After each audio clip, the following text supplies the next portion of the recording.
Welcome love and son blogs. ఈరోజు గోరుచిక్కుళ్ళతోటి తాలింపు చేసుకుందామా. గోరుచిక్కుళ్ళని అటుకి ఇటుకి తుంచి పీసు తీసేసుకొని సన్నని ముక్కలుగా కట్ చేసుకోవాలి.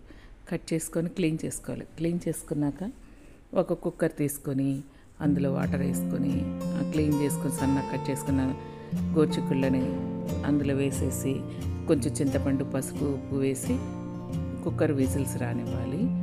2 విజిల్స్ వస్తే కొంచెం పర్లేదు. ముదిరిని అయితే లేతవైతే ఒక విజిలే వస్తే చాలు. ఒక బాండలు తీసుకొని తాలింపు వేసుకోవాలి. ఆవాలు, జీలకర్ర, పచ్చెనగపప్పు అన్నీ వేసి, ఎండుమిర్చి అన్నీ వేసి తాలింపు వేసుకోవాలి. తాలింపు కొంచెం కరివేపాకు కానీ కొత్తిమీర కానీ, అందులో ఉల్లిపాయలు బాగా వేగిన తర్వాత గోరుచిక్కుళ్ళు వేయాలి. అంటే కుక్కర్లో నుంచి తీసాక అవి పిండాలి. కొంచెం చేదు ఉంటుంది కాబట్టి ఆ చేదు పోయేదాకా కొంచెం అలా ఫిల్టర్లో వేసి అలా గట్టితో నొక్కితే సరిపోతుంది.